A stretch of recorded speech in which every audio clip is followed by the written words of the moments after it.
सबसे सरप्राइज़ ये है ना, वो कोयटा ग्लैडिएटर ने दिया है, वो जो मैं अभी तक अनबिटन है। लेकिन अभी काफ़ी दूर मंजिल है, अभी पहला राउंड ही मुकम्मल नहीं हुआ। तो अभी जब कराची और पिंडी में जब शिफ्ट होगा तो फिर वहाँ पर कंडीशंस और मिलेंगी खेलने की बॉलरों को, बैट्समैनों को। कोयटा ग्लैडिएटर बिल्कुल ही नीचे चली गई थी, पहले 4-5 में अच्छा खेली थी वो, लेकिन अब ये है कि उन्होंने एकदम चेंज किया है।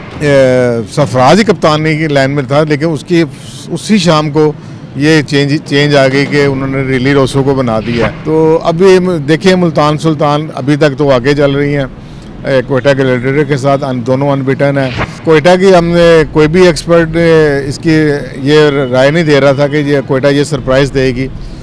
तो इस तरह लाहौर कलंदर पर भी यकीन नहीं था कि लाहौर के अंदर ये करेगी। मुल्क में अभी जनरल इलेक्शन हुआ है, तो अभी तक हॉट टॉपिक जो है ना वो जनरल इलेक्शन ही है।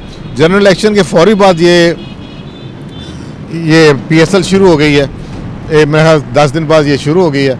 तो लिहाजा अभी तक देखिए असम्बलीज बन रही हैं, नेशनल असम्बली बन रही है, एक हॉट टॉपिक जो है ना वो जनरल इलेक्शन ही है। पाकिस्तान से लेके मलेशिया, एशिया, अमेरिका, अफ्रीका, म्यूजिफाई अब चले दुनिया के साथ। अस्सलाम वालेकुम नाजरीन, मैं हूं आपका मेज़बान अफजल इफ्तिखार और आप देख रहे हैं प्रोग्राम खेल और खेल। आज हमारे साथ पाकिस्तान के सीनियर स्पोर्ट्स जर्नलिस्ट मोहम्मद यकूब साहब हैं। यकूब साहब, पाकिस्तान सुपर लीग को तकरीबन 1 हफ्ते के करीब हो चुका है स्टार्ट हुए, क्या मुस्तकबिल देखते हैं पाकिस्तान सुपर लीग का?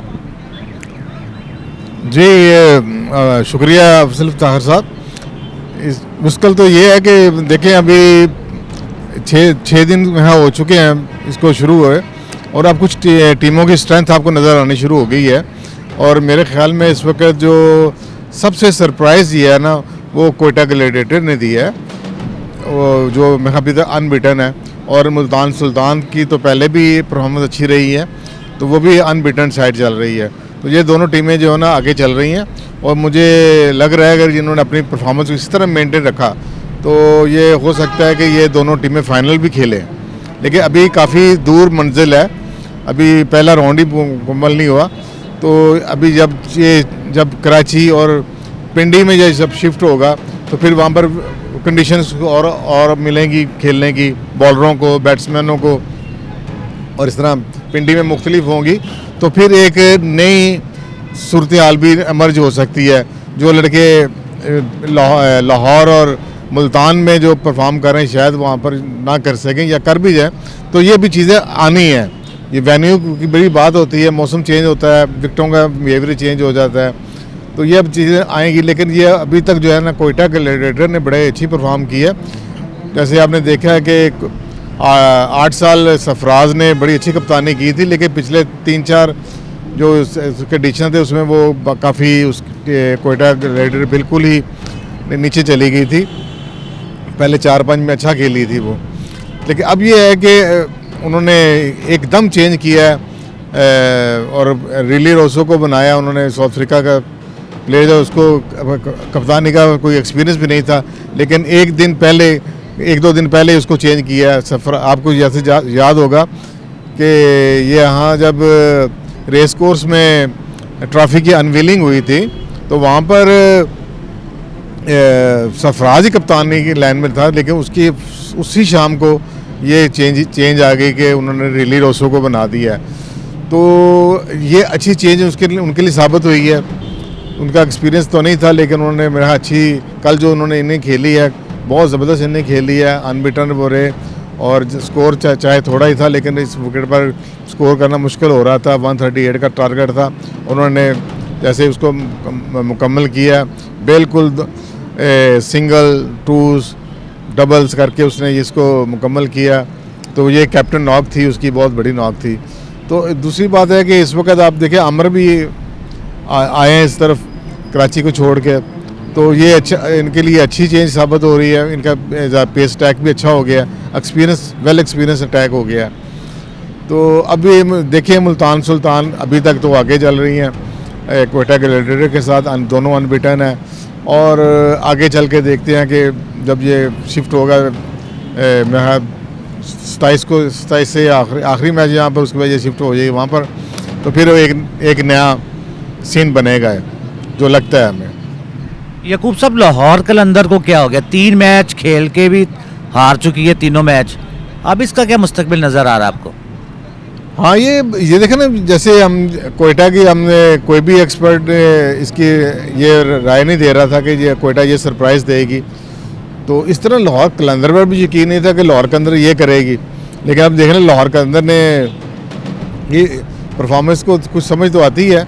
वो ये कि इनके जो कप्तान थे, अब पिछले जो मैचेस देखेंगे ना पिछले एडिशन में, तो उसमें शाहीन शाह अफरीदी की परफॉर्मेंस बड़ी वाइटल होती थी, और साथ उनके राशिद खान जो स्पिनर थे अफ़गानिस्तान के, इन दोनों की बड़ी अच्छी वाइटल रोल होता था विक्ट्री में। पहले बॉलिंग करते हुए शाहीन जो है 3-4 विकेटें ले जाता था, 2-3 विकेटें लेकर अच्छा स्टार्ट देता था। मिडल में फिर ये राशिद खान आ जाते था, तो ये भी 1-2 विकेट लेकर और साथ स्कोर को भी कंटेन करता था, और मिडल दूसरी टीम की मिडल ऑर्डर को ना ये रोक लेता था।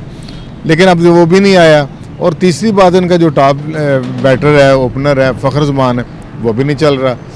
तो ये 3 जब खिलाड़ी आपके अहम खिलाड़ी चल ना रहे हों, शाहीन अफरीदी अपनी उस फॉर्म में नज़र नहीं आ रहा, राशिद खान है नहीं है, फ़खर जमान भी नहीं कर रहा, तो बाकी लड़कों पर ज़्यादा बोझ पड़ गया और थोड़े से अंडर प्रेशर है।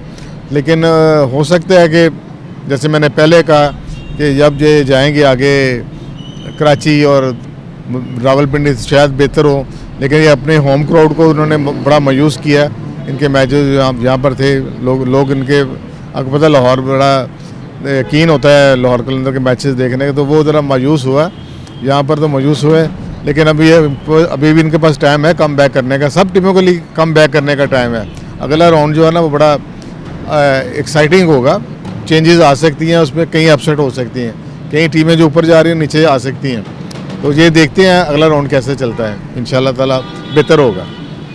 यकूब साहब, पाकिस्तान के जो साबिक वज़ीर आला है मोहसिन नकवी साहब, उनको स्पीड के नाम से बड़े मशहूर हुए, मगर पाकिस्तान क्रिकेट बोर्ड में जब से वो यहाँ पे आए हैं, आपने देखा उनकी स्पीड कम नहीं हो गई। पाकिस्तान सुपर लीग में क्राउड ज़्यादा होना चाहिए था, आपने देखा क्राउड खाली होता है, क्राउड ज़्यादा होता नहीं है पाकिस्तान सुपर लीग में। इसकी मेन वजह क्या है, अंदर की कहानी क्या है? जैसे आपने कहा है, आपको जैसे पता है मुल्क में अभी जनरल इलेक्शन हुआ है, तो अभी तक हॉट टॉपिक जो है ना वो जनरल इलेक्शन ही है। जनरल इलेक्शन के फौरी बाद ये PSL शुरू हो गई है, मेरा 10 दिन बाद ये शुरू हो गई है। तो लिहाजा अभी तक देखिए असम्बलीज बन रही हैं, नेशनल असम्बली बन रही है, एक हॉट टॉपिक जो है ना वो जनरल इलेक्शन ही है, और उसके जो बाद के जो असरात है वही चल रहे हैं, गवर्नमेंट्स बन रही हैं। तो मेन मीडिया जो है इलेक्ट्रॉनिक और ये जो प्रिंट मीडिया है, ये इनका सारी तवज्जो है ना जनरल इलेक्शन के बाद की गवर्नमेंट बनने के ऊपर है। तो इसको 100 माइलेज कम मिली है PSL को। आपको जैसे पता है कि जब ये चीज़ नहीं होती थी, अकेला ये मेगा इवेंट होता था, तो हर चीज़ सुबह से शुरू हो जाती थी, PSL के ऊपर चलनी शुरू हो जाती, लोग आते थे, तो वो चीज़ें हमें क्रिएट करती हैं। और दूसरी बात मैं ये समझता हूँ कि लाहौर और मुल्तान काफ़ी मैचेस करवा चुके हैं, तो शायद अब लोगों के पास वो चान भी ना। लेकिन उसके बाद आप देखें, उसके बावजूद आप देखें कि जो दूसरी इनिंग होती है ना, उसमें फिर भी क्राउड आ गया होता है, कुछ 70% के करीब स्टेडियम भरा होता है। पहली इनिंग में लोग नहीं आ रहे होते, दूसरी इनिंग में फिर भी आ जाते हैं। तो एक वजह तो ये है जनरल इलेक्शन की है मेरे ख्याल में, और दूसरी ये है कि अभी लाहौर काफ़ी मैचेस होस्ट कर चुका है, 9वां ये एडिशन चल रहा है। पहले दुबई में हुए हैं, लेकिन उसके बाद लाहौर में आ गए, तीसरी चौथे से ये लाहौर में आ गए, कराची में हुए हैं। अब इनको चाहिए कि आगे थोड़ा सा तब्दीली लाएं, और फैसलाबाद को इंक्लूड करना चाहिए एज ए वेन्यू, कोयटा को अगर हो सकता है, और पेशावर को और सियालकोट को। ये बहुत रिच सिटी है और यहाँ पर बड़ा लोगों का क्राउड है, बड़े फ़ैन है, बड़े कीन कंटेस्टेड फ़ैन है। तो जब ये इन सिटीज़ में जाएगी तो देखेंगे कि एक नया होगा। लेकिन जनरल इलेक्शन ने बहुत ज़्यादा फ़र्क डाला है इसके ऊपर, इसको माइलेज उतनी नहीं मिल रही। यकूब साहब, एक आपने चीज़ देखी होगी, पाकिस्तान क्रिकेट बोर्ड में 3 सरकारी जो अफसर हैं वो डेपुटेशन पे आ गए हैं। ये क्या माजरा है, इसकी कोई बात समझ में नहीं आई। पाकिस्तान क्रिकेट बोर्ड के जो मुलाजमीन हैं वो इतने अहल थे जो डेपुटेशन पे लोग लेके इनको काम शुरू करवाने लगे। अब हाँ, ये अफजल साहब ये कोई पहली दफ़ा नहीं हुआ, ये पहले भी हो चुका है। आपको याद होगा कि यहाँ पर CEO जो है ना वो सरकारी अफसर आए थे डॉक्टर नसीम अशरफ के दौर में 2007 में, शफकत नकवी साहब, उनके साथ एक दो और भी अफसर आ गए थे, अमर मलिक साहब भी आए थे और एक दो और बंदे भी आए थे। तो वो भी मेरा उतना ख़ास एक्सपीरियंस नहीं रहा था, क्योंकि क्रिकेट एक बिल्कुल लहदा चीज़ है, ब्यूरोक्रेसी के जो मामला है वो लहदा होते हैं। हाँ, अगर वो इनका कोई तजर्बा है एडमिनिस्ट्रेशन में स्टाफ की, तो उसमें शायद ये मदद कर सकें, क्योंकि यहाँ पर ये HR का डिपार्टमेंट जो है ना वहाँ पर काम करने की ज़रूरत है। कि पता नहीं बहुत ज़्यादा लोग, आपको पता है कि बहुत ज़्यादा लोग जो भर्ती हुए हैं सियासी बुनियादों पर हुए हैं, लेकिन ब्यूरोक्रेसी का अपना रिकॉर्ड भी अच्छा नहीं है इन मामलों में। तो पता नहीं वो क्या तब्दीली लाएंगे यहाँ पर। ये अभी हमें देखेंगे, इनकी अपॉइंटमेंट हुई है, ये क्या इनको कौन सा शोबा दिया जाता है, किस शोबे में काम करते हैं। हो सकता तो ये कंस्ट्रक्शन की तरफ आ जाए, जैसे ये आप देख रहे हैं कि मोहसिन नकवी साहब ने एज ए चीफ मिनिस्टर काफ़ी तेज़ी से कंस्ट्रक्शन के काम करवाए हैं। तो यहाँ पर क्रिकेट बोर्ड में काफ़ी काम होने वाले हैं स्टेडियम के, तो शायद उस नुक्ता नज़र में उनको एतमाद हो इन अफसरों के ऊपर कि उन्होंने अच्छा काम किया तब लेकर आए हैं। या लोगों को निकालना है यहाँ से, उनका ये भी हमें कह नहीं सकते किस लिए लाए हैं, क्या माइंड है उनका, ये किस शोबे में, किस डिपार्टमेंट में इनको तैनात किया जाएगा। तो एक दफ़ा इनको तैनात करने दें, तो फिर उसके बाद हम बात करेंगे कि क्या ये फ़ैसला सही है कि ये। लेकिन पिछले जो एक्सपीरियंस है वो इतने अच्छे नहीं है सरकारी अफसरों को, यहाँ पर इतना वो क्लिक नहीं कर सके। यहाँ पर जो असल लोग होते हैं वो लोग जो क्रिकेट से जुड़े हुए हैं, चाहे वो LCCA में काम कर रहे हैं, चाहे वो KCC में काम कर रहे हैं, चाहे वो इस्लामाबाद क्रिकेट एसोसिएशन में काम कर रहे हैं। इन लोगों का बहुत ज़्यादा तजर्बा हो चुका है। मेरे ख्याल में इन लोगों को ज़्यादा से ज़्यादा इन्वॉल्व करना चाहिए अपने साथ क्रिकेट बोर्ड को, बजाय बाहर के लाने के।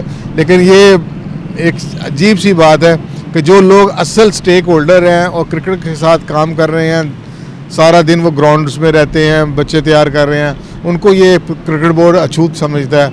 और जो AC में बैठे हुए अफसर हैं जिनकी कोई क्रिकेट के साथ तल्लक नहीं होता, उनको उन्होंने बहुत हाई पेड पर रखा हुआ है। ये एक बहुत अनफॉर्चुनेट चीज़ है मेरे ख्याल में। बहुत बहुत शुक्रिया यकूब साहब आपका। और हम तो दुआई कर सकते हैं कि पाकिस्तान क्रिकेट बोर्ड में जो पाकिस्तान सुपर लीग चल रही है इसको मज़ीद तरक्की मिले, ये दुनिया की नंबर 1 लीग बने। इसी के साथ अपने मेज़बान अफजल इफ्तिखार और मोहम्मद यकूब को इजाज़त दीजिए। अल्लाह हाफिज़।